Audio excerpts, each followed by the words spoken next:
Bienvenidos a un nuevo video sobre teología sistemática.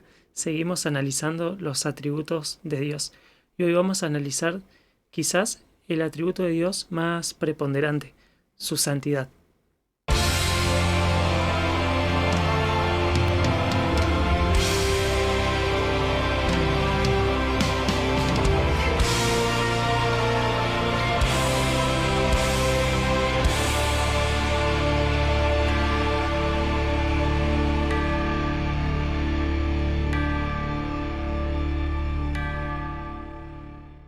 En el capítulo 6 del libro del profeta Isaías vemos que él tiene una visión del Señor sentado sobre su trono, alto y sublime, y sus faldas llenaban el templo.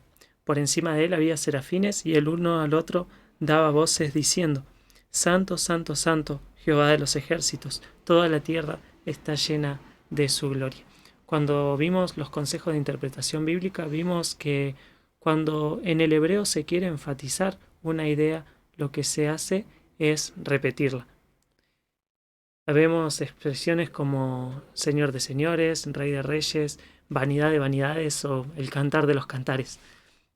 Pero hay una sola expresión que se nombra 3 veces consecutivas, o sea que se da un énfasis mucho mayor, y esa es la palabra santo aplicada al Señor. No vemos en la Biblia que se diga que Dios es amor, amor, amor, o que Dios es bueno, bueno, bueno, pero sí vemos que se lo nombra al Señor como santo, santo, santo. Se enfatiza este atributo mucho más que el resto de ellos, y este es tal vez el atributo que define el resto de los atributos de Dios y que define las acciones de Dios.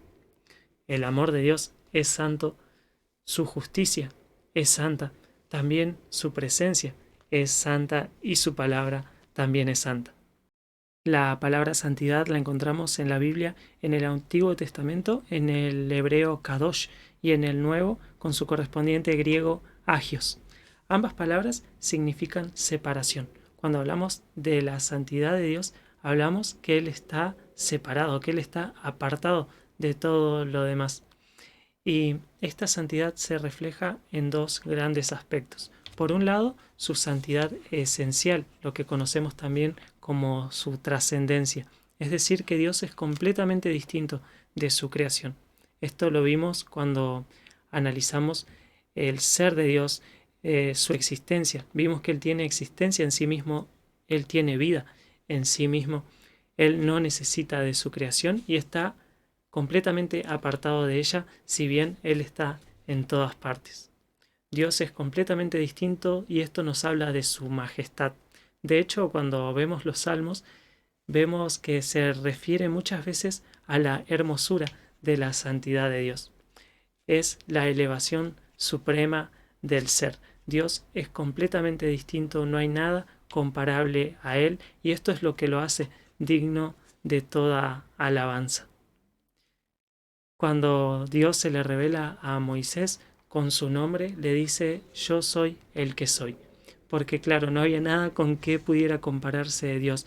Dios no puede decir yo soy como esto, yo soy como aquello. Se limita a decir yo soy el que soy. Dios habita en luz inaccesible, ninguno de los hombres lo ha visto ni lo puede ver. Él es el alto y sublime, el que habita la eternidad y cuyo nombre es el Santo. Él habita en la altura y en la santidad. En el pasaje de Isaías capítulo 6, luego que los serafines daban voces diciendo: Santo, santo, santo, Jehová de los ejércitos, toda la tierra está llena de su gloria, vemos que el profeta dice: ay de mí, que soy muerto, porque siendo hombre inmundo de labios y habitando en medio de pueblo que tiene labios inmundos, han visto mis ojos al Rey, Jehová de los ejércitos. Vemos esta santidad de Dios expresada en su majestad, pero también vemos este otro aspecto. Dios está completamente separado del mal, separado del pecado, y Él aborrece toda iniquidad. Vemos también entonces que la santidad de Dios se manifiesta en su pureza moral. Dios aborrece la iniquidad. Pero no solo eso, sino que Él aborrece a todos los que hacen iniquidad. El Señor aborrece los planes de los malvados, pero le agradan las palabras puras. Dios es juez justo y Él está airado contra el impío todos los días. Dios es celoso y vengador. Vengador es el Señor e irascible. El Señor se venga de sus adversarios y guarda rencor a sus enemigos. En el video pasado hablamos de que Dios es amor e hicimos referencia al apóstol Juan, cuando él en su primera carta, capítulo 4, dice que Dios es amor. Pero antes de eso, en el capítulo 1, nos dice que Dios es luz y que no hay ninguna tiniebla en él. Definimos entonces la santidad de Dios en que Él está completamente apartado del mal y dedicado a mantener en alto su honor.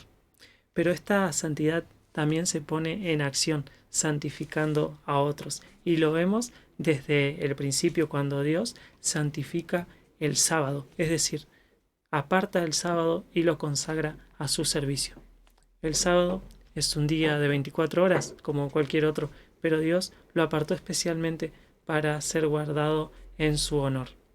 Lo mismo hace cuando aparta para sí a la nación de Israel, por ejemplo, lo vemos en Éxodo 19, versículos del 4 al 6.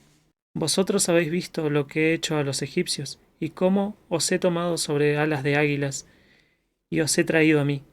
Ahora pues, si en verdad escucháis mi voz y guardáis mi pacto, seréis mi especial tesoro entre los pueblos, porque mía es toda la tierra, y vosotros seréis para mí un reino de sacerdotes y una nación santa.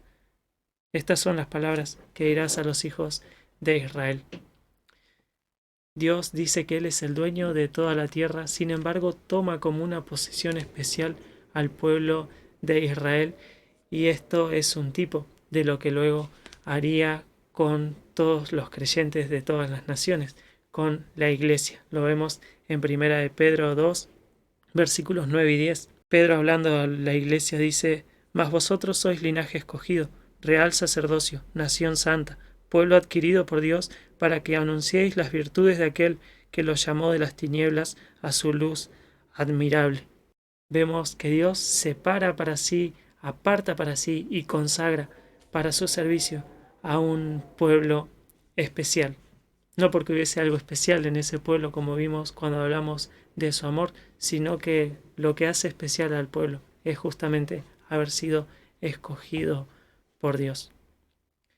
Dios también santificó el tabernáculo, santificó utensilios, fue separando también a la descendencia de Aarón para su servicio. Vemos este acto de santificación de Dios en toda la Biblia. Pero también Dios muestra esta santidad puesta en acción al preservar a ese pueblo y aún en disciplinarlo, en purificarlo para sí. La santificación es un momento en el que Dios redime a su pueblo, pero también es un proceso en el que lo va purificando a través de su disciplina, como vemos en Hebreos capítulo 12. Hijo mío, no tomes a la ligera la disciplina del Señor, ni te desanimes cuando te reprenda, porque el Señor disciplina a los que ama y azota a todo el que recibe como hijo. Lo que soportan es para su disciplina, pues Dios los está tratando como a hijos.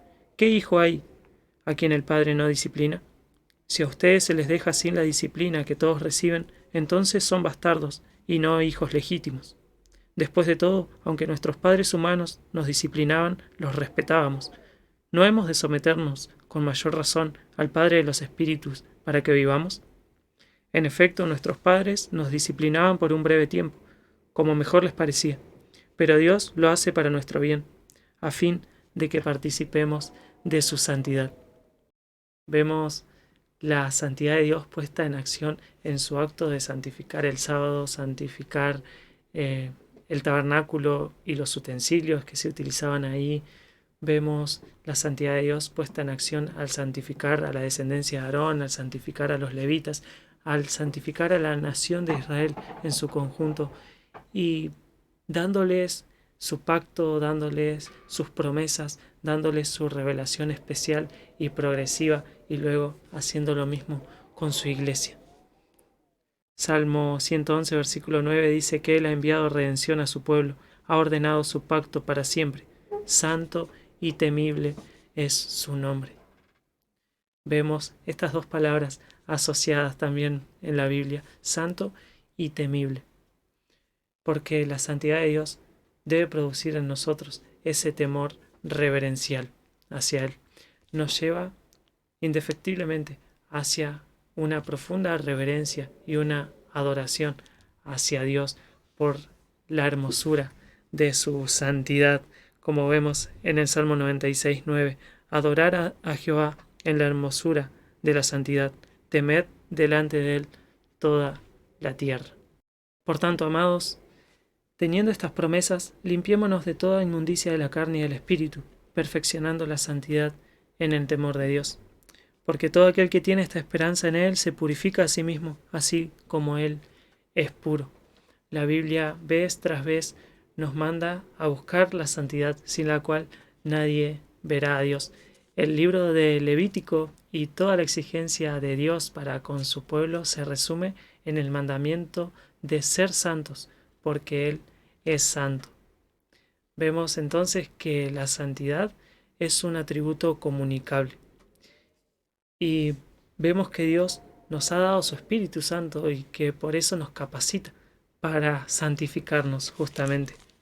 Segunda de Pedro, capítulo 1, versículos 3 y 4, dice que su divino poder, al darnos el conocimiento de aquel que nos llamó por su propia gloria y potencia, nos ha concedido todas las cosas que necesitamos para vivir como Dios manda. Así Dios nos ha entregado sus preciosas y magníficas promesas para que ustedes, luego de escapar de la corrupción que hay en el mundo debido a los malos deseos, lleguen a tener parte en la naturaleza divina. Dios nos manda a tener parte en su naturaleza, siendo santificados. La santificación es entonces un momento, pero también un proceso. La santificación se da en el momento en que somos apartados por Dios para formar parte de su pueblo. Por eso los apóstoles se dirigen a los creyentes como santos. Pero esto no implica que estemos libres de toda impureza, sino que la santificación es también un proceso en el que vamos creciendo, en el que vamos siendo purificados y en el que vamos siendo transformados a la imagen de Jesús. Por eso el apóstol Pablo se despide de los tesalonicenses diciendo: y el mismo Dios de paz os santifique por completo, y todo vuestro ser, espíritu, alma y cuerpo, sea guardado irreprensible para la venida de nuestro Señor Jesucristo. Este es el versículo para memorizar de la semana. Espero que el video te haya servido y si es así, compartilo con alguien más a quien le pueda interesar. Suscríbete y activa la campanita porque nadie entra al cielo si no estás suscrito a este canal.